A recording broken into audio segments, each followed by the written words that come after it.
പിതാവിന്റെയും പുത്രന്റെയും പരിശുദ്ധാത്മാവിന്റെയും നാമത്തിൽ ആമേൻ. അമ്മേ പരിശുദ്ധ അമ്മേ, അമ്മേ പരിശുദ്ധമേ, ദൈവമാതാവേ, കൃപാസനത്തിലൂടെ ഞങ്ങളുടെ ദേശത്തിനും അമ്മ മധ്യസ്ഥം തേടി തന്ന എല്ലാ അനുഗ്രഹങ്ങൾക്കും കൃപകൾക്കും ഞങ്ങളിപ്പോൾ ഹൃദയം നിറഞ്ഞ നന്ദി പറയുന്നു. അമ്മേ പരിശുദ്ധമ്മേ, ദൈവമാതാവേ, 2004 ഡിസംബർ 7 ഉച്ചകഴിഞ്ഞ് 2:30 കൃപാസനത്തിൽ സംഭവിച്ച അമ്മയുടെ പ്രത്യക്ഷപ്പെടലിനെക്കുറിച്ച് തിരുസഭയ്ക്ക് സമർപ്പിച്ചിരിക്കുന്ന പഠനരേഖകളുടെ മേൽ സഭാത്മകമായ പഠനം ആരംഭിക്കുവാൻ ഞങ്ങൾ പ്രാർത്ഥിക്കുന്നു. അമ്മേ പരിശുദ്ധമേ, ഭൂസ്വർലോകങ്ങളുടെ രാജ്ഞിയായ അങ്ങേയ്ക്ക് ഭൗമസംരക്ഷണത്തിനായി പ്രപഞ്ചപ്രകൃതിയെ തന്നെ തിരുസഭ പ്രതിഷ്ഠിക്കുവാൻ ഈ പ്രത്യക്ഷീകരണം വഴി ഇടയാക്കണമേ. പരിശുദ്ധമേ, ജപമാല മാതാവേ, സകല കൃപാസനം പ്രാർത്ഥനയോടും ചേർത്ത് ഞങ്ങളിപ്പോൾ പ്രാർത്ഥിക്കുന്ന ഈ കുടുംബത്തിന്റെ പ്രത്യേക നിയോഗം പറ മക്കളെ.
അമ്മയുടെ പ്രത്യക്ഷീകരണത്തിന്റെ ഈ അനുഗ്രഹവേളയിൽ ഞങ്ങൾക്ക് സാധിച്ചു തരുവാൻ കനിയണമേ. ആമേൻ. വിശ്വാസ പ്രമാണം. സർവശക്തനായ പിതാവും ആകാശത്തിന്റെയും ഭൂമിയുടെയും സൃഷ്ടാവുമായ ദൈവത്തിൽ ഞാൻ വിശ്വസിക്കുന്നു. അവിടുത്തെ ഏകപുത്രനും ഞങ്ങളുടെ കർത്താവുമായ ഈശോമിശിഹായിലും ഞാൻ വിശ്വസിക്കുന്നു. ഈ പുത്രൻ പരിശുദ്ധാത്മാവിനാൽ ഗർഭസ്ഥനായി കന്യകാമറിയത്തിൽ നിന്ന് പിറന്ന് പൊന്തിയോസ് പീലാത്തോസിന്റെ കാലത്ത് പീഡകൾ സഹിച്ച് കുരിശിൽ തറയ്ക്കപ്പെട്ട് മരിച്ച് അടക്കപ്പെട്ട് പാതാളങ്ങളിൽ ഇറങ്ങി മരിച്ചവരുടെ ഇടയിൽ നിന്ന് 3-ാം നാൾ ഉയർത്ത് സ്വർഗത്തിലേക്ക് എഴുന്നള്ളി സർവശക്തിയുള്ള പിതാവായ ദൈവത്തിന്റെ വലതുഭാഗത്തിരിക്കുന്നു. അവിടെ നിന്ന് ജീവിക്കുന്നവരെയും മരിച്ചവരെയും വിധിക്കുവാൻ വരുമെന്നും ഞാൻ വിശ്വസിക്കുന്നു. പരിശുദ്ധാത്മാവിലും ഞാൻ വിശ്വസിക്കുന്നു. വിശുദ്ധ കത്തോലിക്കാ സഭയിലും പുണ്യവാന്മാരുടെ ഐക്യത്തിലും പാപങ്ങളുടെ മോചനത്തിലും ശരീരത്തിന്റെ ഉയർപ്പിലും നിത്യമായ ജീവിതത്തിലും ഞാൻ വിശ്വസിക്കുന്നു. ആമേൻ. സുഖസ്ഥനായ ഞങ്ങളുടെ പിതാവേ, അങ്ങയുടെ നാമം പൂജിതമാകണമേ. അങ്ങയുടെ രാജ്യം വരണമേ. അങ്ങയുടെ തിരുമനസ് സ്വർഗത്തിലെ പോലെ ഭൂമിയിലും ആകണമേ. അന്നു വേണ്ടുന്ന ആഹാരം ഇന്ന് ഞങ്ങൾക്ക് തരണമേ. ഞങ്ങളോട് തെറ്റ് ചെയ്യുന്നവരോട് ഞങ്ങൾ ക്ഷമിക്കുന്നത് പോലെ ഞങ്ങളുടെ തെറ്റുകൾ ഞങ്ങളോടും ക്ഷമിക്കണമേ. ഞങ്ങളെ പ്രലോഭനത്തിൽ ഉൾപ്പെടുത്തരുതേ, തിന്മയിൽ ഞങ്ങൾ രക്ഷിക്കണമേ. ആമേൻ. നന്മ നിറഞ്ഞ മറിയമേ, സ്വസ്തി. കർത്താവ് അങ്ങയുടെ കൂടെ സ്ത്രീകളിൽ അങ്ങ് അനുഗ്രഹിക്കപ്പെട്ടവളാകുന്നു. അങ്ങയുടെ ഉദരത്തിൻ ഫലമായി ഈശോ അനുഗ്രഹിക്കപ്പെട്ടവനാകുന്നു. പരിശുദ്ധ മറിയമേ, തമ്പുരാന്റെ അമ്മേ, പാപികളായ ഞങ്ങൾക്ക് വേണ്ടി ഇപ്പോഴും ഞങ്ങളുടെ മരണസമയത്തും തമ്പുരാനോട് അപേക്ഷിക്കണമേ. ആമേൻ. കർത്താവേ, നിന്റെ ഉന്നതമായ നാമത്തിന് സ്തോത്രം ചെയ്യും. കർത്താവേ, നിന്റെ വിശുദ്ധ പൗരോഹിത്യത്തെ മഹത്വപ്പെടുത്തണമേ. കർത്താവെ, സഭയിലുള്ള സാന്നിധ്യം പ്രകടമാക്കണം. 40 വർഷം ഞാൻ അർപ്പിച്ച കൃപയുടെ യുഗതിയാൽ കൃപാസ്ഥാനത്താറെ ജീവനോടെ പ്രത്യക്ഷപ്പെട്ട മാതാവിന്റെ മാധ്യസ്ഥ ഇന്ന് അങ്ങയുടെ മക്കളെ പ്രാർത്ഥന കൂടുന്ന എല്ലാ മക്കൾക്ക് വേണ്ടി പ്രാർത്ഥിക്കുകയാണ്. നിന്റെ കൂടെ അമ്മ ഉണ്ടാവുമെന്ന് ഓർക്കണം ദൈവപൈതലേ. കർത്താവ്, കിടപ്പായിപ്പോയവർ, ഇങ്ങനെ ഒരു ആരോഗ്യമുണ്ട് പക്ഷെ കിടന്നു പോയവർ, ചിലപ്പോൾ അപകടം ഉണ്ടായി കിടന്നു പോയവർ, കർത്താവെ പ്രഷർ വന്ന് കിടന്നു പോയവർ, കർത്താവിൻ്റെ തിരുമുറുവാർന്ന വലതുകരം ആണിപ്പെടുതാടുന്ന അത്ഭുതകരം ആ കിടന്നുപോയ മക്കളുടെ മേൽ ശരീരത്തിൽ തലയ്ക്കപ്പെടട്ടെ. യേശുക്രിസ്തു ഉന്നതമായ നാമത്തിൽ നീ സൗഖ്യം പ്രാപിക്കട്ടെ എന്ന് കൽപ്പിക്കുന്നു. കർത്താവേ, പടലപ്പിണക്കങ്ങളും തൊഴുത്തിൽ കുത്തും മൂലം കുടുംബത്തിൽ കലഹവും കോലാഹലങ്ങളും സമാധാനം നഷ്ടപ്പെട്ട കുടുംബങ്ങൾ, നീ ഏത് ഭവനത്തിൽ പ്രവേശിക്കുമ്പോഴും ആ ഭവന സമാധാനം ആശംസിക്കണം. സമാധാന ദൂതൻ അവിടെ ഉണ്ടെങ്കിൽ നിൻ്റെ സമാധാനോടെ ഭരിക്കും. കർത്താവേ, അടിയൻ്റെ പ്രാർത്ഥന കൊണ്ടും അമ്മയുടെ പ്രത്യക്ഷീകരണം കൊണ്ടും കർത്താവേ, ആ കുടുംബങ്ങൾക്ക് സമാധാനം ഉണ്ടാകണമെന്ന് പ്രാർത്ഥിക്കുന്നു. പഠിക്കാൻ പോകുന്ന കുഞ്ഞുങ്ങൾ, പഠിക്കുന്നതിന് വേണ്ടി ഒരുങ്ങുന്ന കുഞ്ഞുങ്ങൾ, കർത്താവേ, എന്തെല്ലാം കാര്യങ്ങൾക്ക് വേണ്ടി മക്കൾ വേദനിച്ച് കണ്ട് ആശങ്കപ്പെട്ടുകൊണ്ട് കണ്ണുനീരോടെ വിഷമിക്കുന്നുണ്ടോ, ആ മേഖലയിലെല്ലാം പരിശുദ്ധാത്മ പ്രവർത്തിച്ചുകൊണ്ട് നിൻ്റെ വിഷയത്തിൽ ദൈവം തീരുമാനമെടുക്കാൻ പോകുന്നു. കർത്താവിൻ്റെ മുമ്പിൽ നീ ജാഗ്രതയോടെ പെരുമാറുക. കർത്താവെ, അകലം വിട്ടുപോകുന്നവർ, രാജ്യം വിട്ടുപോകുന്നവർ, വീട് വിട്ടുപോകുന്നവർ, ഞങ്ങൾ കണ്ണുമ്പിൽ നിന്ന് മറയുന്നവർ കർത്താവിൻ്റെ കൃപയാൽ നിറക്കപ്പെടട്ടെ എന്ന് പ്രാർത്ഥിക്കുന്നു. എൻ്റെ കർത്താവെ, ജോലിയില്ലാത്തതിൻ്റെ പേരിൽ വിസ പുതുക്കാത്തതിൻ്റെ പേരിലും യാത്രയ്ക്ക് നാട്ടിലേക്ക് വരാൻ പറ്റാത്തതിൻ്റെ പേരിലും തിരിച്ചു പോകാൻ പറ്റാത്തതിൻ്റെ പേരിലൊക്കെ കുടുങ്ങി കിടക്കുന്നവർ, എൻ്റെ കർത്താവിൻ്റെതുമായ എന്തെങ്കിലും ബന്ധനങ്ങളെ ഞാൻ അർപ്പിച്ച 40 വർഷത്തെ ബലിയുടെ ശക്തിയാൽ ബന്ധിക്കുന്നു, അഴിച്ചു മാറ്റുന്നു. കർത്താവിൻ്റെ കരുണ നിന്നെ ആവശ്യിക്കുകയും നീ വിടുതൽ പ്രാപിക്കുകയും ചെയ്യട്ടെ. I command you in the name of Jesus Christ, you be healed and delivered. പിതാവും പുത്രനും പരിശുദ്ധാത്മാവിശ്വരം നീക്കും. ആമേൻ. എൻ്റെ പ്രിയപ്പെട്ടവരെ, കഴിഞ്ഞ ദിവസങ്ങളിലെ 5 വചനം എടുത്തായിരുന്നു. നമുക്കതൊന്നുകൂടിയെടുക്കാം. മർക്കോസ് 1:45. എന്നാൽ അവൻ പുറത്തു ചെന്ന് വളരെ കാര്യങ്ങൾ പ്രഘോഷിക്കാനും പ്രസിദ്ധമാക്കാനും തുടങ്ങി. തന്മൂലം പിന്നീട് പട്ടണത്തിൽ പരസ്യമായി പ്രവേശിക്കാൻ യേശുവിന് സാധിച്ചില്ല. അവൻ പുറത്ത് വിജന പ്രദേശങ്ങളിൽ തങ്ങി. ജനങ്ങളാകട്ടെ എല്ലായിടങ്ങളിൽ നിന്ന് അവന്റെ അടുത്ത് വന്നുകൊണ്ടിരുന്നു. ഇതിനകത്ത് എനിക്കിഷ്ടപ്പെട്ട വചനം അറിയാം, തങ്ങി എന്നുള്ള വാക്കാണ്. ഇപ്പം നമ്മൾ കഴിഞ്ഞ ദിവസങ്ങളിൽ പറഞ്ഞത് എന്താണ്? ഒരു വഴി അടഞ്ഞെന്ന് കണ്ടാൽ, അല്ല അവിടെ കലുഷിതമാണെന്ന് കണ്ടാൽ കർത്താവ് വേറെ വഴിയെ പോകും. അതുപോലെ തന്നെയാണ് ഇപ്പോൾ ഈ ആ കുഷ്ഠരോഗി സുഖപ്പെട്ടപ്പോൾ അവനോട് പറഞ്ഞായിരുന്ന കർത്താവ്, ആരോടും ചെന്നൊന്നും പറഞ്ഞേക്കരുത് എന്ന് പറഞ്ഞായിരുന്നു. പക്ഷേ ആ അണ്ണൻ പോയി എല്ലാവരോടും പറഞ്ഞ്, അത് കാരണം യേശുവിനെ പരസ്യമായിട്ട് നടക്കാൻ പറ്റുന്നതിനല്ല, യേശുവിനെ ശത്രുക്കൾ യേശുവിനെ അന്വേഷിക്കാൻ തുടങ്ങി. അപ്പോൾ ശത്രുപാളയത്തിൻ്റെ മണം വന്നപ്പോൾ യേശു എന്ത് ചെയ്ത്? പിന്നെ പ്രൊസീഡ് ചെയ്തില്ല. പിന്നെ എന്ത് ചെയ്ത്? അവൻ വിജനപ്രദേശത്ത് തങ്ങി എന്നാണ് പറയണത്. വിജനപ്രദേശം എന്ന് പറഞ്ഞാൽ എന്താണെന്ന് അറിയാമല്ലോ, അത് ഒരേ സമയം തന്നെ ദൈവസന്നിധാനമാണ്. ദൈവസന്നിധാനത്തേക്ക് അവൻ തങ്ങുകയാണ്. നമുക്ക് ചുറ്റും വിഷയങ്ങൾ കോംപ്ലിക്കേറ്റഡ് ആകുമ്പോൾ നമുക്ക് തങ്ങേണ്ടി വരും കർത്താവിൻ്റെ അടുത്ത്. പിന്നെ മുന്നോട്ട് പോകരുത്. ഇപ്പം കേസ് കൊടുക്കേണ്ട കേസാണെങ്കിലും, ഇപ്പം ഞാൻ ചിലരോടൊക്കെ പറയും, കേസ് കൊടുക്കണ്ട, വരട്ടെ, വെയിറ്റ് ചെയ്യ്, പ്രാർത്ഥിക്കെന്ന് പറയും. എന്താ കാര്യം? ഇപ്പോഴും നമ്മൾ ഈ കേസ് കൊടുക്കാൻ വേണ്ടി ഇങ്ങനെ വികാരം കൊണ്ട് നിൽക്കുന്ന ആൾക്കാരില്ലേ, അവരുടെ ഇപ്പോഴത്തെ വികാരമാണത്. അപ്പോൾ നമ്മൾ ആ ഒരു അരിശത്തിൽ പോയി ആറ്റിച്ചാടിക്കഴിഞ്ഞാൽ എന്ത് ചെയ്യും? പിന്നെ നമുക്ക് കുറച്ച് കഴിയുമ്പോൾ കേസ് പരിശുദ്ധാത്മാ പ്രവർത്തിക്കാൻ നടന്ന സമയത്ത് കേസ് പിൻവലിക്കാൻ തോന്നും. കാര്യം നമ്മൾ അറിയാതെ തന്നെ നമ്മുടെ വക്കീൽ തന്നെയായിരിക്കും അപ്പുറത്തെ വക്കീലും, അല്ലെങ്കിൽ നമ്മുടെ വക്കീലും, നമ്മുടെ വാദിയാണെങ്കിൽ പ്രതിഭാഗം വക്കീലും ഈ നമ്മുടെ വക്കീലും കൂടി ഒരു ക്ലാസ്സിൽ പഠിച്ച ആൾക്കാരായിരിക്കും. ഇവന്മാർ തമ്മിലുള്ള യുദ്ധമല്ലേ കോടതിയിലെ. അപ്പോൾ അവർ എന്ത് ചെയ്യും? അവർ 10 പൈസ ഇവരിൽ നിന്ന് 2 പേരിൽ നിന്ന് ഉണ്ടാക്കിയിട്ട് ആ സംഭവം അവസാനം കൊണ്ട് കോംപ്രമൈസ് ആക്കും. എന്നാൽ പിന്നെ ഇത് ആദ്യം ചെയ്യാൻ പാടില്ലേ, ആദ്യം ചെയ്താൽ അവർക്ക് കാശ് കിട്ടുക. അപ്പോൾ അതുകൊണ്ട് ചില സമയത്ത് നമ്മൾ പ്രൊസീഡ് ചെയ്യരുത്. ഇപ്പം നമ്മൾ പറയത്തില്ല, എല്ലാവരും പറയത്തില്ലേ, ട്രാഫിക് ലോ ഇല്ലേ, സ്റ്റോപ്പ്, ലുക്ക് ആൻഡ് പ്രൊസീഡ് എന്ന്. ട്രാഫിക് ലോ ആണത്. ഒരു റോഡ് കവർ ചെയ്യുമ്പോൾ നമ്മൾ ആദ്യം സ്റ്റോപ്പ് ചെയ്യണം. വന്ന് വരെ അങ്ങോട്ട് കയറി പോകരുത്. ചിലപ്പോൾ ഇടികൊണ്ട്, ചിലപ്പോൾ ചമ്മന്തി പരുവത്തിലാവും.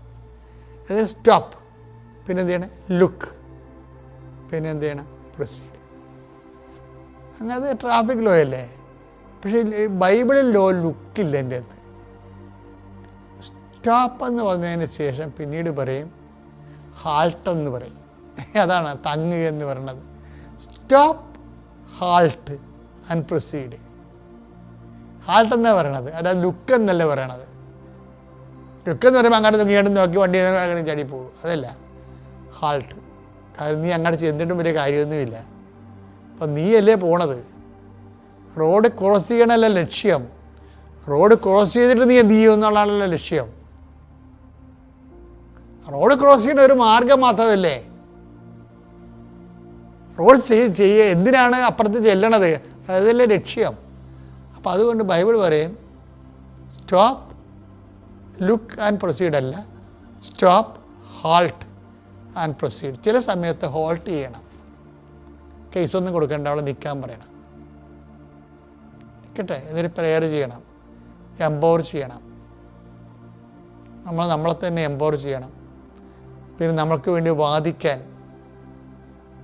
കർത്താവ് ഫീൽഡിൽ വരണവരെ നമ്മൾ വെയിറ്റ് ചെയ്യണം. കാരണം ദൈവം പണ്ടുപോലെ വാദിക്കുന്ന ആളാണ്, തൻ്റെ മക്കൾക്ക് വേണ്ടി വാദിക്കുന്ന ആളാണ്. അപ്പം നമ്മളെന്താ ചെയ്യണത്? തൻ്റെ മക്കളായിരിക്കാൻ വേണ്ടിയുള്ള യോഗ്യത നേടാൻ വേണ്ടിയാണ് നമ്മളെ തന്നെ ഒരുക്കുന്ന സുവിശേഷം. സിസ്റ്റർ ക്രിസ്റ്റഫൻ മേരി, പരിശുദ്ധ മാതാവിൻ്റെ വിമലഹൃദയത്തിൻ്റെ സഭയിലെ ഒരു അംഗമാണ് ഞാൻ. Franciscan Sisters of the Immaculate Heart of Mary, Kollam. ഞാൻ കൃപാസനത്തെക്കുറിച്ച് ആദ്യമായിട്ട് കേൾക്കുന്നത് എൻ്റെ സഹോദരിമാരിൽ നിന്ന് തന്നെയാണ്.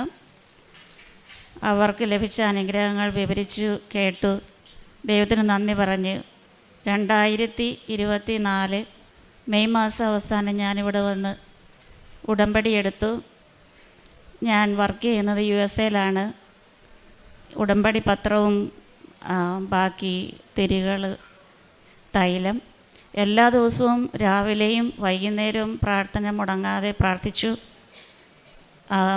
അതുപോലെ തന്നെ ദൈവത്തിന് ഞാൻ എന്നെ തന്നെ പൂർണ്ണമായി സമർപ്പിച്ച് നിയോഗങ്ങൾ സമർപ്പിച്ച് പ്രാർത്ഥിച്ചു. ആദ്യമായി പരിശുദ്ധ അമ്മ പ്രത്യക്ഷപ്പെട്ട ഈ കൃപയും അനുഗ്രഹങ്ങളും ഒഴുകുന്ന ഈ വിശുദ്ധമായ സ്ഥലത്ത് വന്ന് നിന്ന് സാക്ഷ്യപ്പെടുത്തുവാനുള്ള അനുഗ്രഹം എനിക്ക് ലഭിച്ചതിന് മാതാവ് വഴി ഈശോയ്ക്ക് ഞാൻ ഒരുപാട് നന്ദി പറയുന്നു. ഒരു വചനം ഇന്നെനിക്ക് കിട്ടിയത്, ദൈവത്തിൻ്റെ ഭവനത്തിൽ തഴച്ചു വളരുന്ന ഒലിവ് മരം പോലെയാണ് ഞാൻ. ദൈവത്തിൻ്റെ കാരുണ്യത്തിൽ ഞാൻ എന്നേക്കും ആശ്രയിക്കുന്നു. അങ്ങ് നൽകിയ അനുഗ്രഹങ്ങളെ പ്രതി ഞാൻ എന്നേക്കും അവിടുത്തോട് നന്ദി പറയും. അങ്ങയുടെ ഭക്തരുടെ മുൻപിൽ ഞാൻ അങ്ങയുടെ നാമം പ്രകീർത്തിക്കും, എന്തെന്നാൽ അത് ശ്രേഷ്ഠമാണ്. സങ്കീർത്തനം 52:8-9. എനിക്ക് വ്യക്തിപരമായി ലഭിച്ച അനുഗ്രഹം ആദ്യം ഞാൻ പറഞ്ഞുകൊള്ളട്ടെ. ഞാൻ പ്രൊഫഷണലി ഒരു ടീച്ചറാണ്. 10-30 വർഷത്തോളം ടീച്ചിങ് ഫീൽഡിൽ വർക്ക് ചെയ്തു. അപ്പോഴേ USA-ൽ ഇപ്പോൾ ആയിരിക്കുമ്പോഴേക്കും പാസ്റ്റർ കെയർ, അതായത് രോഗികളായി മരിക്കാറായി കിടക്കുന്ന സഹോദരങ്ങളുടെ അടുക്കിലേക്ക് ചെല്ലുക, അവരെ ആശ്വസിപ്പിക്കുക. അതുപോലെ തന്നെ കാഷ്വാലിറ്റിയിൽ അപകടത്തിലോ മറ്റ് ധാരണാവസ്ഥയിൽ കടന്നു വരുന്ന മക്കളുടേക്ക് കടന്നു ചെല്ലുക, ആശ്വസിപ്പിക്കുക, അവരുടെ ഫാമിലി മെമ്പേഴ്സിനെ ആശ്വസിപ്പിക്കുക. അങ്ങനെയുള്ളൊരു ജോലിയെക്കുറിച്ച് ഞാൻ കേട്ടു. അത് എൻ്റെ മദർ ജനറലിനോട് ഞാൻ പറയുകയും മദർ എനിക്ക് അനുവാദം തരികയും ചെയ്തു. ആ കോഴ്സിൽ രജിസ്റ്റർ ചെയ്യാൻ എൻ്റെ സഭാധികാരികൾക്ക് ഞാൻ പ്രത്യേകം നന്ദി പറയുന്നു, ദൈവത്തിന് നന്ദി പറയുന്നു. അവിടെ ചെന്ന് എഡ്യൂക്കേഷനിൽ നിന്നും ഹോസ്പിറ്റലിലേക്ക് പോകുന്ന ഒരു ചലഞ്ച് എൻ്റെ മനസ്സിലുണ്ടായിരുന്നു, വേണോ വേണ്ടായോ. ആദ്യത്തെ ഒരു കോഴ്സിന് ചെന്നപ്പോൾ തന്നെ ഞാൻ മാതാവിനോട് പറഞ്ഞു, ഇത് എനിക്കുള്ളതാണെങ്കിൽ അമ്മേ മാതാവേ എനിക്കിതിൻ്റെ ഒരു അടയാളം കാണിച്ചു തരണം. അങ്ങനെ ഞാൻ ചെന്നു. ആദ്യമേ ഞാൻ മനസ്സിൽ വിചാരിച്ചത് ആരെങ്കിലും ചാര കളറിലുള്ളൊരു ഷർട്ട് ഇടുകയോ ഏതെങ്കിലും ഈ ഒരു നിറത്തിൽ, അമ്മയുടെ വസ്ത്രത്തിൻ്റെ നിറത്തിൽ എന്തെങ്കിലും ഒരടയാളം എനിക്കവിടെ കാണണം. അങ്ങനെ ഞാൻ കയറി ചെന്നു. ഒന്നാമത്തെ ക്ലാസ് കഴിഞ്ഞ ഉടനെ തന്നെ നമ്മുടെ ഡോക്ടേഴ്സിനൊക്കെ കൊടുക്കുന്നത് പോലെ ഒരു ഓവർകോട്ട് അവർ തരും. ആ കോട്ട് ഞാൻ സ്വീകരിച്ചത് മാതാവിൻ്റെ കളറിൻ്റെ നിറത്തിൽ, ആ കളറായിരുന്നു. ഒത്തിരി സന്തോഷം തോന്നി. കാരണം ഹോസ്പിറ്റലിൽ അങ്ങോട്ടും ഇങ്ങോട്ടുമൊക്കെ നടക്കുമ്പം ഈ ചാരക്കളറൊക്കെ ഇട്ട് മാതാവിനെ എൻ്റെ മനസ്സിൽ സാക്ഷ്യപ്പെടുത്തിക്കൊണ്ട് ഞാൻ ഒരു 3 മാസം കഴിഞ്ഞു. അത് കഴിഞ്ഞിട്ട് അടുത്ത പ്രോസസ്സാണ് റെസിഡൻസി കോഴ്സ് ചെയ്യുക എന്നുള്ളത്. അത് ഒരുപാട് സ്ഥലത്തു നിന്നും ആപ്ലിക്കേഷൻ വരും ഹോസ്പിറ്റലിൽ. നമുക്കത് കിട്ടണമെന്നില്ല. അമേരിക്കൻസാണ് കൂടുതലും. ഞാൻ പ്രാർത്ഥിച്ചു. ഇൻ്റർവ്യൂവിൻ്റെ സമയത്ത് മാതാവിൻ്റെ ഒരു തരി ഉപ്പ് എടുത്ത് കൈപ്പിടിച്ചു വിശ്വാസപ്രമാണം ചൊല്ലി ആ ഇൻ്റർവ്യൂ ചെയ്യുന്ന 4 പേരുടെ അടുത്തേക്ക് ഞാൻ ചെന്നു. ആ ഉപ്പ് ഞാൻ പ്രാർത്ഥനാപൂർവ്വം ടേബിളിലിട്ടു പ്രാർത്ഥിച്ചു. പിന്നെ ഇൻ്റർവ്യൂവിന് ചോദിച്ച ക്വസ്റ്റ്യങ്ങൾക്കെല്ലാം നന്നായിട്ട് ഉത്തരം പറയാനായിട്ട് മാതാവ് സഹായിച്ചു. അങ്ങനെ ഒരു 2 ആഴ്ച കഴിയുന്നതിന് മുമ്പേ തന്നെ എനിക്ക് ഇമെയിൽ വന്നു. എൻ്റെ റെസിഡൻസി അവർ അക്സെപ്റ്റ് ചെയ്തു. ഇപ്പം ഞാൻ ഇന്നിപ്പോൾ ഇവിടുന്ന് തിരിച്ച് അടുത്ത ആഴ്ച പോകുമ്പോഴത്തേക്കും ഞാൻ ആ ഒരു ജോലിയിലേക്ക് പ്രവേശിക്കും എന്ന് ദൈവകരുണയിൽ ഞാൻ വിശ്വസിക്കുന്നു. പരിശുദ്ധ അമ്മ വഴി ഈശോ ചെയ്തു തന്ന ഈ ഒരു വലിയ അനുഗ്രഹത്തിന് ഞാൻ സാക്ഷ്യപ്പെടുത്തുന്നു, നന്ദി പറയുന്നു. രണ്ടാമത്തെ കാര്യമെന്ന് വെച്ചാൽ എൻ്റെ ബ്രദർ അച്ഛനാണ്. അച്ഛനും അവിടെ USA-യിലുണ്ട്. ഞങ്ങൾ ഒരു ഡയസിസിൽ തന്നെ. അപ്പോഴച്ഛൻ 2-3 പള്ളികളിലൊക്കെ ഇരുന്ന് കഴിഞ്ഞ് ഇപ്പം വേറൊരു പള്ളിയിലേക്ക് പോയി, ട്രാൻസ്ഫറായി. അവിടെ ചെന്നപ്പോൾ അവിടെ അവർക്ക് സെക്രട്ടറിമാരുണ്ടല്ലോ അവിടുത്തെ കാര്യങ്ങളൊക്കെ ക്രമീകരിക്കാനായിട്ട്. അപ്പം ഇവർ 24 വർഷമായിട്ട് അവിടെ വർക്ക് ചെയ്യുന്ന ആ ഓഫീസിൽ ഒരുപാട് അച്ഛന്മാർ ആ ഓഫീസിലൂടെ പള്ളിയിൽ ഇടവകയിൽ കടന്നുപോയി. അച്ഛൻ ചെന്ന് കഴിഞ്ഞപ്പോഴത്തേക്കും നമ്മൾ ഇന്ത്യൻസ് അല്ലേ, അവർ നമ്മളെ അക്സെപ്റ്റ് ചെയ്യണമെന്ന് വലിയ നിർബന്ധമൊന്നുമില്ല. അങ്ങനെ അച്ഛൻ അവിടെ ഇച്ചിരി അധികം ബുദ്ധിമുട്ടുണ്ടായി. അച്ഛൻ്റെ ജോലികൾ മുന്നോട്ട് പോകാനായിട്ട് വളരെ ഇച്ചിരി തടസ്സങ്ങളൊക്കെ ഉണ്ടായി. സ്ട്രഗിളായിരുന്നു. ഞാൻ എൻ്റെ ഫാമിലി മെമ്പേഴ്സിനെയൊക്കെ വിളിച്ച് പറഞ്ഞ് പ്രാർത്ഥിക്കാൻ പറഞ്ഞു. എന്നിട്ട് ഞാൻ അവിടെ ഉപ്പ് കൊണ്ടുപോയി അച്ഛൻ്റെ റെക്ടറിയിലെ 4 ഇറ്റും വിശ്വാസപ്രമാണം ചൊല്ലി ഇട്ട് പ്രാർത്ഥിച്ചു. അതിനുശേഷം ഞാൻ കാര്യങ്ങൾ അന്വേഷിച്ചുകൊണ്ടിരുന്നു. പിന്നീട് ഞാൻ മാതാവിൻ്റെ ഒരു രൂപം അവിടെ കൊണ്ടുപോയി അച്ഛൻ്റെ കൊടുത്തിട്ട് പറഞ്ഞു, ഈ മാതാവിനെ നോക്കി നിങ്ങൾ അച്ഛൻ പ്രാർത്ഥിച്ചുകൊണ്ടിരിക്കണം, മാതാവ് അത്ഭുതം ചെയ്യും, ഉറപ്പാണ്. അങ്ങനെ ഒരു വിശ്വാസം അച്ഛന് കൊടുത്തു. അച്ഛൻ പരിശുദ്ധ കുർബാന എഴുന്നള്ളിച്ച് വെച്ച് പ്രാർത്ഥിച്ചുകൊണ്ടിരുന്നു. അങ്ങനെ ഒരു 2-3 മാസം കഴിഞ്ഞപ്പോഴേക്കും ആരും പറയാതെ തന്നെ ഈ വ്യക്തി റെസിഗ്നേഷൻ എഴുതി കൊടുത്തു. റിസൈൻ ചെയ്യുകയാണ്, അവിടെ നിന്ന് പോവുകയാണ്. പുള്ളിക്ക് വേറൊരു ജോലി കിട്ടി. അങ്ങനെ പോയി.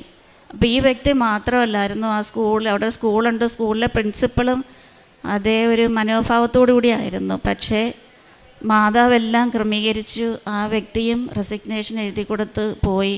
അത്ഭുതം എന്നേ പറയത്തുള്ളൂ. ആ ഓഫീസിലുണ്ടായിരുന്ന ബാക്കി എല്ലാവരും പറഞ്ഞു, ഇതെങ്ങനെ സംഭവിച്ചു? അത് മാതാവിൻ്റെ ഇടപെടൽ കൊണ്ട് മാത്രമാണ് ഇങ്ങനെ സംഭവിച്ചത്. കാരണം നമുക്ക് വേണ്ടി ഇന്ത്യയല്ല, നമ്മുടെ വീടല്ല, ഇന്ത്യയല്ല, അമേരിക്കയല്ല, ലോകത്തിലെവിടെയും പരിശുദ്ധ അമ്മ കടന്നു വന്ന്, സഞ്ചാരി മാതാവ് കടന്നു വന്ന് നമുക്ക് വേണ്ടി മാധ്യസ്ഥം വഹിക്കുകയും നമുക്ക് വേണ്ടി യുദ്ധം ചെയ്യും. ആ ഒരു വലിയ അനുഗ്രഹത്തിന് പരിശുദ്ധ അമ്മ വഴി ഈശോയ്ക്ക് ഞാൻ ഒരുപാട് നന്ദി പറയുന്നു. മൂന്നാമത്തെ കാര്യം എനിക്ക് പറയാനുള്ളത് എൻ്റെ അമ്മയുടെ ആണ്. ഞാൻ 2024 സാക്ഷ്യം എടുത്തുകൊണ്ട് പോയി, ഉടമ്പടി എടുത്തിട്ട് പോയി, USA തിരിച്ചു പോയി. ഒരു 3 മാസം 90 ദിവസം ആകുന്നതിന് മുൻപേ എൻ്റെ വീട്ടിൽ നിന്ന് വിളിച്ചു പറഞ്ഞ് അമ്മയ്ക്കൊരു അറ്റാക്ക് വന്നു, അമ്മ ഹോസ്പിറ്റലിലാണ്, സീരിയസ് ആണ്. അപ്പോഴും നമുക്ക് അവിടെ നിന്നുകൊണ്ട് വീഡിയോയിലൂടെയൊക്കെ കാണാനല്ലേ പറ്റത്തുള്ളൂ. ഞാൻ പറഞ്ഞു, എൻ്റെ മനസ്സിൽ വിചാരിച്ചു, ഞാൻ ഉടമ്പടി എടുത്തിട്ട് 90 ദിവസം ആയിട്ടില്ല, ഇത് മാതാവിൻ്റെ ഒരു സാക്ഷ്യത്തിന് വേണ്ടി മാതാവ് ഇത് ചെയ്യുന്നതാണെന്ന് ഞാൻ മനസ്സിൽ പൂർണ്ണമായും വിശ്വസിച്ചു. അങ്ങനെ ഞാൻ പ്രാർത്ഥിച്ചു. എൻ്റെ ഫോണിൽ എനിക്ക് അമ്മയെ കാണാൻ പറ്റും, ക്യാമറയിലൂടെ കാണാം, അല്ലെങ്കിൽ വീഡിയോ വിളിച്ച് അമ്മയുടെ കൊടുത്തിട്ട് അമ്മയ്ക്ക് വേണ്ടി ഞാൻ ഇങ്ങനെ പ്രാർത്ഥിച്ചു. എൻ്റെ കയ്യിൽ തൈലം ഉണ്ടായിരുന്നു. തൈലം എടുത്ത് അമ്മയുടെ നെറ്റിക്ക് ഞാൻ ഈ ഫോണിൽ കുരിശടയാളം വരച്ച് പ്രാർത്ഥിച്ചു, വിശ്വാസപ്രമാണം ചൊല്ലി. അങ്ങനെ വേറൊരു കാര്യം കൂടെ ചെയ്തു. ഞാൻ തിരിച്ച് അമ്മയ്ക്ക് സീരിയസ് ആയിട്ടെന്ന് പറഞ്ഞ് ഞാൻ തിരിച്ചിവിടെ വന്നതിൻ്റെ പിറ്റേന്നാണ് ഇവിടെ ജപമാല റാലി നടക്കുന്നത്. അമ്മയെ എടുത്ത് വീട്ടിൽ ബാഗെല്ലാം വെച്ച് അമ്മയ്ക്കൊരു ഉമ്മയും കൊടുത്തുകൊണ്ട് ഞാൻ അന്നേരം തന്നെ ജപമാല റാലിക്ക് ഇറങ്ങി. എന്തായാലും വരട്ടെ, റാലിക്ക് പങ്കെടുത്ത് പ്രാർത്ഥിച്ചിട്ടുള്ളൂ ബാക്കി കാര്യം. അങ്ങനെ ഞാൻ പ്രാർത്ഥിച്ചു, ജപമാലയിൽ പങ്കെടുത്തു. എൻ്റെ കയ്യിലിരുന്ന നമുക്ക് ഇവിടെ നിന്ന് കിട്ടുന്ന മാതാവിൻ്റെ മെഡൽ അമ്മയുടെ കഴുത്തിലിട്ട് കൊടുത്തു. ഞാൻ പ്രാർത്ഥിച്ചുകൊണ്ടേയിരുന്നു. എനിക്ക് തിരിച്ചു പോകാനുള്ള സമയമായപ്പോൾ അമ്മ ഇങ്ങനെ ഒരു മാതിരി കോമ സ്റ്റേജിൽ, എന്ന് വെച്ചാൽ നമ്മളെ ആരെയും അറിയത്തില്ല, സംസാരിക്കത്തില്ല, ഭക്ഷണം ട്യൂബിലൂടെ, അങ്ങനെ ഓർമ്മയില്ല, ഒന്നുമില്ല, ഞാൻ ആരാന്ന് ചോദിച്ചാൽ പറയത്തില്ല. അങ്ങനൊരു അവസ്ഥ കണ്ടിട്ടാണ് ഞാൻ പോയത്. അവിടെ ചെന്ന് എൻ്റെ പ്രാർത്ഥന ഞാൻ കണ്ടിന്യൂ ചെയ്തു. അത്ഭുതമെന്ന് പറയട്ടെ, എൻ്റെ അമ്മയ്ക്ക് അവിടെ നിന്ന് ഞാൻ മൊബൈലിങ്ങനെ വെച്ച് പ്രാർത്ഥിച്ചുകൊണ്ടിരുന്നു. എങ്കിലും ഞാൻ വിശ്വാസത്തോടെ ഞാൻ പ്രാർത്ഥിച്ചു, അവിടെ ഇരുന്ന് പ്രാർത്ഥിച്ചു. അങ്ങനെ ഇപ്പോഴ് 2-3 മാസം കഴിഞ്ഞപ്പോഴത്തേക്ക് അമ്മ നല്ല ബെറ്ററായി. അമ്മ സംസാരിക്കാൻ തുടങ്ങി. അമ്മ ആഹാരം ട്യൂബിലല്ലാതെ തന്നെ കഴിക്കാൻ തുടങ്ങി. ഞങ്ങളെല്ലാവരും ഓർമ്മയുണ്ട്, കാര്യങ്ങളെല്ലാം ഓർമ്മയുണ്ട്. നന്നായിട്ട് സംസാരിക്കും. അമ്മ ഇങ്ങോട്ട് കൊണ്ടുവരാൻ പറ്റത്തില്ലായിരുന്നു, കാരണം അമ്മ ബെഡിലാണ്. അങ്ങനെ എങ്കിലും ആ ഒരു നല്ലൊരു നോർമൽ സ്റ്റേജിലേക്ക് അമ്മ കടന്നു വന്ന്. അത് ഈ പ്രാർത്ഥന കൊണ്ട് മാത്രമാണ്. നമ്മൾ തൈലം തൊട്ട് പ്രാർത്ഥിക്കുകയും വിശ്വാസപ്രമാണയും വിശ്വാസത്തോടു കൂടി തന്നെ അങ്ങ് ചൊല്ലുമ്പോഴത്തേക്കും മാതാവ് അവിടെ ഇരുന്ന് പ്രാർത്ഥിച്ച് എൻ്റെ പ്രാർത്ഥന മാതാവ് ഇവിടെ കേട്ടു. അതോടൊപ്പം തന്നെ എൻ്റെ സഹോദരി ഇവിടെ ഉണ്ട്. ഇവരെല്ലാവരും ഉടമ്പടി എടുത്ത്, പലരും ഉടമ്പടി എടുത്ത് അമ്മയ്ക്ക് വേണ്ടി പ്രാർത്ഥിച്ചുകൊണ്ടേയിരുന്നു. ആ ഒരു വലിയ സാക്ഷ്യം പറയാനായിട്ട് ഞാൻ സന്തോഷത്തോടെ ആ സാക്ഷ്യം പറയുകയാണ്. പരിശുദ്ധ അമ്മ വഴി ഈശോ ഞങ്ങളിലേക്ക് ഭക്ഷിച്ച ഈ വലിയ അനുഗ്രഹങ്ങൾക്ക് ഒരുപാട് നന്ദി പറയുന്നു. പ്രേക്ഷിത പ്രവർത്തനം എന്ന് ചെയ്താൽ ഞാൻ ഇവിടുന്ന് പോയപ്പോഴത്തേക്ക് പത്രം അങ്ങ് കൊണ്ടുപോയി. അത് ഞാൻ പ്രഷ്യസായിട്ട് കയ്യിൽ വെച്ചിട്ട് എന്ത് ചെയ്യുന്നു വെച്ചാൽ, അമേരിക്കൻസ് ആരെങ്കിലും നമ്മളുടെയൊക്കെ പ്രാർത്ഥന ചോദിക്കുമ്പോൾ എന്തെങ്കിലും രോഗമാണ് പ്രശ്നമാണെന്ന് പറയുമ്പം ഈ പത്രം ഞാൻ അവരെ കൊടുത്തിട്ട് ഞാൻ പറയും, ഇത് മൊത്തം വായിക്കണം, വിശ്വാസത്തോടെ വായിക്കണം, വിശ്വസിക്കണം. ഇതേപോലെ ഞങ്ങളുടെ നാട്ടിൽ മാതാവ് പ്രത്യക്ഷപ്പെട്ടു, ജീവനോടെ പ്രത്യക്ഷപ്പെട്ടു, അത്ഭുതങ്ങളും അടയാളങ്ങളും നടക്കുന്നുണ്ട്, വിശ്വാസത്തോടെ പ്രാർത്ഥിക്കാൻ പറഞ്ഞ് അങ്ങനെ പലരും ഈ പത്രം എൻ്റെ കയ്യിൽ നിന്ന് വാങ്ങിച്ചുകൊണ്ട് പോയി മാതാവിനെ സാക്ഷ്യപ്പെടുത്തുന്നു അവിടെ.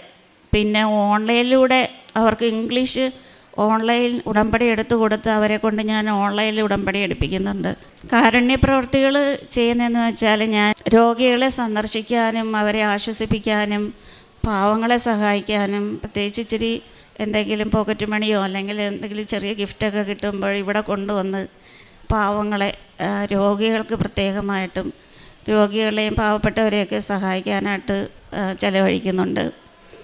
പിന്നെ ഇപ്പം തന്നെ ഞാൻ ഏറ്റെടുക്കാൻ പോകുന്ന ജോലി ഈ ഏറ്റവും ജീവിതത്തിൻ്റെ അന്ത്യഘട്ടത്തിലുള്ള മക്കളെ ആശ്വസിപ്പിക്കുക, സഹായിക്കുക എന്നുള്ള ജോലി. അതെനിക്ക് ഒത്തിരി സന്തോഷം തോന്നുന്നുണ്ടത് അവിടെ ചെന്ന് എനിക്ക് കിട്ടി. സേവനം ചെയ്യാൻ മാതാവിനെ സഹായിക്കട്ടെ എന്ന് ഞാൻ പ്രാർത്ഥിക്കുന്നു. ഇപ്പം ആത്മീയ ജീവിതം അറിയാമല്ലോ, ഞാനൊരു സിസ്റ്ററാണ്. എല്ലാ ദിവസവും ദിവ്യബലി, ജപമാല, കമ്മ്യൂണിറ്റി പ്രാർത്ഥന, കുമ്പസാരം, എല്ലാ കാര്യങ്ങളും മുറ പോലെ നടന്നു പോകുന്നു, അതിൽ വളരുന്നു. പക്ഷേ ഒരു കാര്യം എന്താണെന്ന് വെച്ചാൽ, ഇവിടെ വന്ന് നമ്മൾ ഉടമ്പടി എടുത്തു കഴിയുമ്പോഴത്തേക്കും നമ്മൾ കോൺസെൻട്രേറ്റഡ്, ഈശോയ്ക്ക് നമ്മൾ സമർപ്പിതരാണ് മാതാവ് വഴി. എങ്കിലും ഉടമ്പടിയിലെ നിബന്ധനകൾ നമ്മൾ വായിക്കും തോറും നമ്മളൊന്നും കൂടെ പുതുക്കുകയാണ്. അപ്പോൾ ഇനിയും കുറച്ചുകൂടി വിശ്വസ്തമായിട്ട്, കുറച്ചുകൂടി ആത്മീയമായിട്ട് വളരണം. നമ്മളാരും പരിപൂർണരല്ലല്ലോ. ഇത് നമുക്ക് ഉടമ്പടി നമ്മളെ ഒത്തിരി സഹായിക്കുന്നുണ്ട്. കുറച്ചുകൂടി വളരണം, കുറച്ചുകൂടി ആത്മീയയിൽ വളരണം, ദൈവത്തിന് സാക്ഷിയാകണം എന്ന് നമ്മുടെ ഈ ഉടമ്പടി സഹായിക്കുന്നുണ്ട്. മാതാവ് വഴി ഈശോ ചെയ്തു തന്ന എല്ലാ അനുഗ്രഹങ്ങൾക്കും മാതാവിനും ഈശോയ്ക്കും കോടാനുകൂടി നന്ദി പറയുന്നു. അച്ഛനു വേണ്ടിയും പ്രാർത്ഥിക്കുന്നു. ദൈവം അച്ഛനെ അനുഗ്രഹിക്കട്ടെ. നിനക്ക് എൻ്റെ കൃപ മതി, എന്തെന്നാൽ ബലഹീനതയിലാണ് എൻ്റെ ശക്തി പൂർണ്ണമായി പ്രകടമാകുന്നത്. 2 Corinthians chapter 12 verse 9. നമ്മുടെ ഓരോ വഴികളിലും അടഞ്ഞ വഴികൾ തുറന്നു നൽകുകയും തുറന്ന വഴികൾ അടച്ചു തരികയും തരുന്ന ഒരമ്മയാണ് സഞ്ചാരി മാതാവ്. പ്രാർത്ഥിക്കുന്ന എന്തും കേൾക്കുന്ന ഒരമ്മ, കൃപാസന അമ്മ. ദൈവം ലോകത്തിന് നൽകിയ ഒരമ്മയാണ് കൃപാസന അമ്മ. കൊച്ചുമക്കൾ അമ്മയോട് പറയുന്നത് പോലെ തന്നെയാണ്. ഓരോ കാര്യവും അമ്മയോട് ചെന്ന് പറയുമ്പോൾ അമ്മ ഏറ്റെടുത്ത് നടത്തുകയാണ്. അങ്ങനെ ആ കാര്യവും അമ്മയുടെ ഇടപെടലിലൂടെ ക്രമീകരിച്ച് കൊടുക്കുകയാണ്. പിന്നീട് അമ്മയുടെ കാര്യമാണ്. സ്വന്തം അമ്മയ്ക്ക് വേണ്ടി പ്രാർത്ഥിച്ചു. അതും ജപമാല റാലിക്ക് വരികയും അറ്റൻഡ് ചെയ്ത് പോവുകയും പിന്നീട് അമ്മയെ മൊബൈലിൽ വീഡിയോ കോളിൽ വിളിച്ചിട്ട് മൊബൈലിൽ അമ്മയുടെ നെറ്റിയിൽ സിസ്റ്റർ തൈലം തേച്ച് USA-യിൽ നിന്ന് പ്രാർത്ഥിക്കുകയാണ്. അതിൻ്റെ ഫലമായിട്ടാണ് പെട്ടെന്നുണ്ട അറ്റാക്കിൽ നിന്ന് രക്ഷപ്പെടുകയും അമ്മ പെട്ടെന്ന് തന്നെ ഹോസ്പിറ്റലിൽ നിന്ന് ഡിസ്ചാർജ് ആവുകയും ചെയ്തത്. സിസ്റ്ററുടെ ജീവിതത്തിൽ കാരുണ്യ പ്രവർത്തികളും പ്രേക്ഷിത പ്രവർത്തനവും ഒക്കെ പത്രം കൊണ്ടുപോയി USA-യിൽ കൊണ്ടുപോയി അറിയാത്തവരെ അറിയിക്കാനും അറിഞ്ഞവരെ ആഴപ്പെടുത്തുവാനുമുള്ള ആ തീക്ഷ്ണത, പത്രം കൊണ്ട് മറ്റുള്ളവർക്ക് സ്വന്തം അനുഭവം എക്സ്പീരിയൻസസ് ഷെയർ ചെയ്തുകൊണ്ടാണ് വിശ്വാസത്തോടെ വായിക്കണം, പ്രാർത്ഥിക്കണമെന്ന് പറഞ്ഞ് അമ്മയെ പറ്റി ഇന്ത്യയിൽ പ്രത്യക്ഷപ്പെട്ട അമ്മ കൃപാസനം അമ്മയെപ്പറ്റി പറഞ്ഞാണ് സിസ്റ്റർ പത്രം കൊടുക്കുന്നത്. കാരുണ്യ പ്രവർത്തികളും ജീവിതത്തിലെ അന്ത്യയാത്രയ്ക്കുള്ള ആ യാത്ര സമയത്ത് ആ അവസാന നിമിഷങ്ങളിൽ സഹായിക്കാനുള്ള ആ സന്നദ്ധ സിസ്റ്ററിന് കാട്ടിയ അത് ആരുമില്ലാത്ത ഒന്നുമില്ലാത്ത ആ സമയത്ത് സിസ്റ്റർ അവരുടെ കൂടെ നിന്ന് അവരോട് ദൈവത്തെപ്പറ്റി പറയുവാനും അവരെ നല്ല രീതിയിൽ ഒരു നിത്യതയിലേക്ക് നയിക്കുവാനുള്ള ആ കൃപ സിസ്റ്ററിന് ലഭിക്കുകയും അങ്ങനെ ഒരു ഫീൽഡ്, അതായത് മെഡിക്കൽ ഫീൽഡ് ചൂസ് ചെയ്യാനായിട്ട് ഈശോയും അമ്മയും സിസ്റ്ററിനെ അനുഗ്രഹിക്കുകയാണ് ചെയ്തത്. അങ്ങനെ ആ dedicated already we are consecrated ആണ്. പക്ഷേങ്കിൽ ഉടമ്പടി വഴി we are more consecrated, more dedicated, more loving. അതുപോലെ തന്നെ ഈ സിസ്റ്റർ കൂടുതൽ ഉടമ്പടിയിൽ വന്നതിൽ പിന്നെ ഒരു ഉണർവോട് കൂടി സ്പിരിച്വൽ ലൈഫിൽ തന്നെ ഒരു വലിയൊരു ഉണർവാണ്, ഒരു പുതിയ ന്യൂനെസ്, ഒരു റിന്യൂവലാണ് സിസ്റ്ററിന് ലഭിച്ചത്. ആ റിന്യൂവലോട് കൂടിയാണ്, ആ പുത്തൻ ആത്മീയതയിലൂടെയാണ് സിസ്റ്റർ സഞ്ചരിച്ചിരിക്കുന്നത്. ഓൾറെഡി നമുക്ക് എല്ലാവരും കോൺസെക്രേറ്റാണ്, we are consecrated people, but then it is more than that. It's a renewal period when we are in ഉടമ്പടി. So during the Udambadi time, we are more spiritually renewed, and with this spirit, sister പുതിയ ജോലിക്കായിട്ട് പോവുകയാണ്. We wish sister all the best and we continue to pray for you. And ദൈവം തന്ന എല്ലാ അനുഗ്രഹങ്ങൾക്കും പ്രത്യേകിച്ചും സിസ്റ്ററിൻ്റെ കൂടെ നിന്ന് ഉടമ്പടി നേർച്ച വസ്തുക്കളിലൂടെ ലഭിച്ച എല്ലാ വിശ്വാസ പ്രയോഗത്തിലൂടെ ലഭിച്ച എല്ലാ അനുഗ്രഹങ്ങൾക്കും നമ്മൾക്ക് കരങ്ങളടിച്ച് ദൈവത്തെ മഹത്വപ്പെടുത്താം. അത്യപൂർവ ദൈവാനുഭവങ്ങൾ ഇനി നിങ്ങൾക്കും സ്വന്തം. ഈ യൂട്യൂബ് ചാനൽ